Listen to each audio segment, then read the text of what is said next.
2 घर उसके तामीर हो गए, अपनी मर्जी से 19 साल की उम्र में शादी कर ली और फिर बच्चे भी हो गए।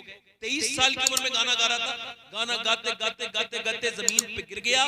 जब होश आया तो अस्पताल में था, चेकअप हुआ तो पता लगा दोनों गुर्दे फेल हो गए। अब जब गुर्दों की धुलाई शुरू हुई, जिसको कहते हैं जो है वो, जब वो डायलिसिस शुरू हुआ, डायलिसिस मतलब गुर्दों का पूरा पानी, खून इंसान का निकाला जाता है, उसके बाद फिर उसको जो गुर्दे काम करते हैं उससे मशीन से काम लिया जाता है। एक लड़का मुझे मिला था, रात भी मिला था, एक लड़का रात के प्रोग्राम से पहले, और इससे पहले भी एक लड़का मुझे मिला था जो है वो यहाँ पे उत्तराखंड में। तो उसकी ये नस जो थी ये फड़क रही थी, अप डाउन कर रही थी, मोटी हो गई थी। मैंने पूछा क्या हुआ, कहने लगे, रो के कहने लगा, मेरी 25 साल उम्र है, मेरे दोनों गुर्दे खराब है और ये हर हफ्ते मेरे डायलिसिस होता है और मेरे बाप की जमीन भी बिक गई, मेरा बाप कर्जदार भी हो गया, मगर मेरे दोनों गुर्दे ठीक नहीं हो पाए, मेरे लिए दुआ कर दीजिए। आप में कितने लोग ऐसे बैठे हैं जिन्होंने कभी अपने गुर्दों पर 2 रकात नमाज पढ़ी हुई? अल्लाह तेरा शुक्र है जो आज तक मेरे गुर्दे खराब नहीं हुए, अल्लाह तेरा फजल है जो आज तक मेरे गुर्दे ठीक हैं। अस्पतालों में जाके देखिए कैसे कैसे लोग परेशानी के आलम में हैं। कश्मीर में मेरे पास टेलीफोन आया कि वो वहां पे आपको जम्मू में तकरीर करने के लिए आना। मैंने कहा मेरे पास वक्त नहीं। कहने लगे जो आपकी तकरीर सुनना चाहते हैं इनका आखिरी वक्त है, इनको कैंसर है, और इनसे पूछा कि आखिरी ख्वाहिश कोई हो तो बताओ। तो उन्होंने कहा मैं उनकी तकरीर सामने आमने सुनना चाहता हूँ। मैंने कहा ठीक है। मैं गया तो कमरे में मेरी उनसे मुलाकात हुई, उनका अब तो इंतकाल हो गया, मोहम्मद सलीम नाम था उनका। मैंने पूछा सलीम भाई क्या हाल है? कहने लगे अल्लाह का बड़ा शुक्र है। मैंने कहा मैंने सुना आपको कैंसर है? कहने लगे कैंसर की वजह से अल्लाह का शुक्र। मैंने कहा कैसे? कैंसर की वजह से? कहने लगे सैयद साहब डॉक्टरों ने 2 महीने पहले लिख के दे दिया कि तुम, वो डॉक्टरों ने मुझे 2 महीने पहले लिख के दे दिया कि तुम 4 महीने के बाद मर जाओगे। तो मैं अब उसका शुक्र न अदा करूं? कुछ लोगों को एक्सीडेंट से मौत हो जाती है, कुछ को दिल का दौरा पड़ के मर जाते हैं, कुछ अचानक गिर के मर जाते हैं, मगर मेरे अल्लाह का कितना करम है कि मुझे उसने 2 महीने पहले 3 महीने पहले बता दिया।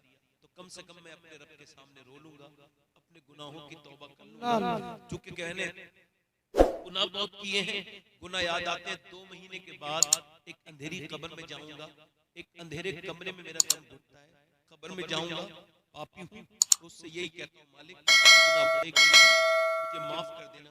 कहने लगे बगैर कैंसर के भी नमाज पढ़ी थी, मगर जब से कैंसर के बारे में सुना है तब से जब नमाज पढ़ी है लगे अब तो सजदों में बड़ा मजा आता है।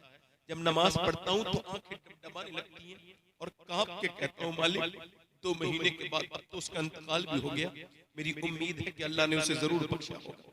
क्योंकि अल्लाह जब किसी पर फजल फरमाता है, करम का इरादा फरमाता है, तो हुजूर फरमाते हैं उसे मरने से पहले तौबा की तौफीक देता है, उसके अमाल ठीक होने लगते हैं।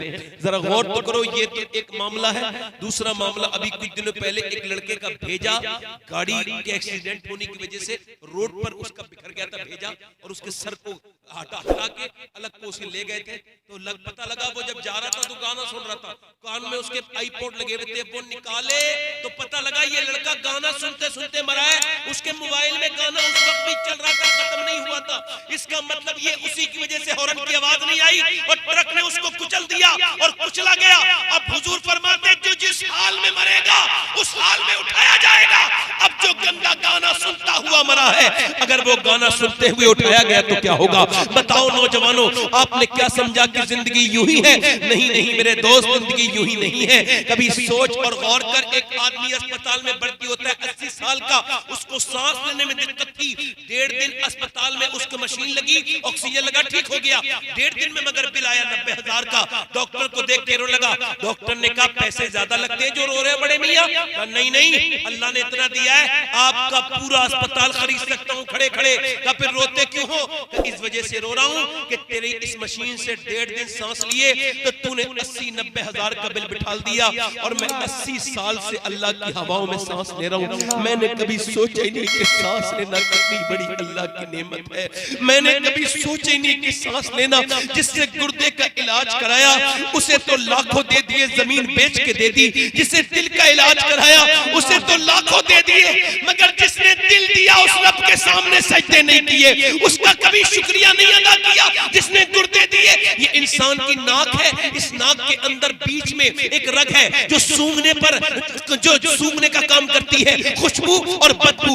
न्यूरोलिस्ट कहते हैं, न्यूरो न्यूरोसर्जन और ईएनटी स्पेशलिस्ट कहते हैं कि जो भी इस ये नाक का अगर नस खराब हो जाए, ये इतनी बारीक है कि दूरबीन से नजर आती है, अगर ये खराब हो जाए तो न खुशबू आती है न बदबू आती है। और पूरी दुनिया की साइंस मिलकर अभी इस लायक नहीं हुई है कि इंसान की नाक के अंदर की एक रग बना दे, एक नाक की रग बना दे, एक नस बना दे। जरा गौर तो करो, पूरी दुनिया की साइंस मिलकर नहीं बना सकती जो अल्लाह ने अपने हर बंदे के अंदर बनाई है। ये रग, ये तेरे हाथ, ये तेरे पैर, जरा गौर तो कर। साइंस से मेरा तो कोई झगड़ा नहीं, कोई जाहिल मौलवी होगा जिससे साइंस से झगड़ा होगा, जिसको इल्म नहीं होगा।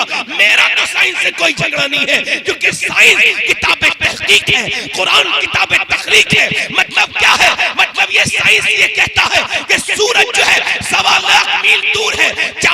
साइंस ये कहता है कि ये जो चांद है ये 1.25 लाख मील दूर है, और सूरज जो है इस दर्जे पर निकलता है। साइंस ये कहता है कि जमीन इतनी बड़ी है, आसमान इतना बड़ा है, मगर ना तो साइंस ने आज तक कहा, ना दुनिया के किसी इंसान ने आज तक कहा कि मैंने, किसी ऐसे आदमी ने भी नहीं कहा जिसने खुदाई का दावा किया, उसने ये नहीं कहा कि मैंने जमीन बनाई है, मैंने आसमान बनाया है।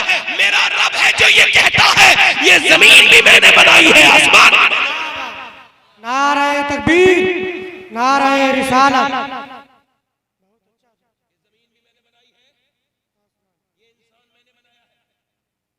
मेरी तखलीक है, ये अल्लाह कहता है।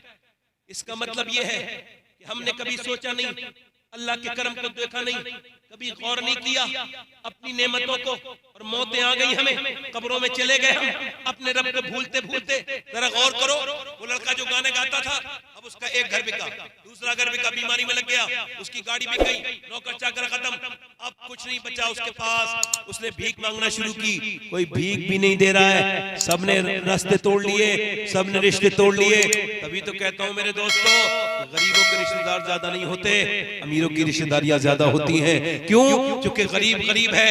मगर मेरे हुजूर फरमाते हैं, जब मेरा एक उम्मती दूसरे उम्मती को बीमारी की हालत में देखने जाए, जब तक वापस नहीं आए, अल्लाह के 70,000 मासूम फरिश्ते उसके लिए दुआएं मग़फ़िरत करते रहते हैं। 70,000 मासूम फरिश्ते दुआएं मग़फ़िरत करते रहते हैं। जरा गौर तो करो, वो लड़का मौत के करीब जाने लगा, बिल्कुल मौत के मुंह में चला गया, चेहरा काला हो गया, मरने वाला था। बीबी ने कहा, क्यों रोते हो? कहने लगा, तुम बेवा हो जाओगी, मेरे बच्चे यतीम हो जाएंगे। कहा, तो फिर रो क्यों रहे हो? कहा, इस वजह से रो रहा हूं, अल्लाह ने मुझे आवाज दी, मैंने गाने गाए, मगर गाने सुनने वालों ने मेरा वक्त देख के मेरा साथ छोड़ दिया। सोच रहा हूं कि जितने मैंने गाने गाए लोगों ने साथ छोड़ दिया, अगर उतनी मैंने नबी की नाते पढ़ी होती तो मेरे नबी ने मेरा साथ ना छोड़ा।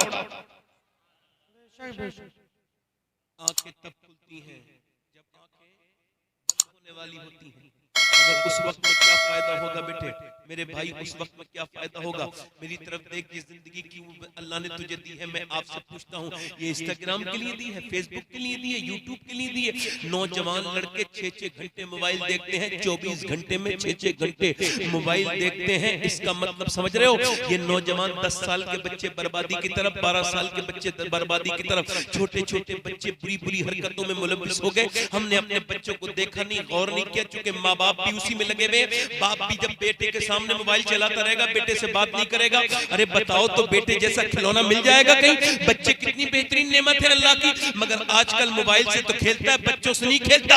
याद रख मेरे दोस्त, अल्लाह ने तुझे यूट्यूब, इंस्टाग्राम और फेसबुक के लिए पैदा नहीं किया, बल्कि बरेली से मेरे ताजुश शरिया की आवाज आ रही है। जिंदगी ये नहीं है सभी के लिए, जिंदगी है नबी की, नबी के लिए। ना समझ मरते हैं जिंदगी के लिए, जीना मरना है सब कुछ नबी के लिए। यानी ताजुश शरिया ने कहा जिंदगी है नबी की, नबी के लिए। ये तो पोते ने 100 साल के बाद कहा। 100 साल पहले दादा ने इससे बड़ी बात कही थी। दादा ने कहा था, जमीनो जमा तुम्हारे लिए, मकीनो मका तुम्हारे लिए, चुनीनो चुना तुम्हारे लिए, बने दो जहां तुम्हारे लिए, हम आए यहाँ तुम्हारे लिए, उठे भी वहां तुम्हारे। अल्लाह ने जिंदगी दी है हुजूर की इताअत के लिए, अपनी इबादत के लिए। फलां की लड़की बिगड़ गई, फलां का लड़का बिगड़ा। लड़की लड़के बाद में बिगड़ते हैं, पहले अम्मा अब्बा बिगड़ते हैं। जिसका बाप नमाज को न जाता हो, अपने बच्चों से किस मुंह से कहेगा नमाज? हाफिज जी के लिए कह दो, हाफिज जी को भी जवाब देना चाहिए, पहले तू तो नमाजी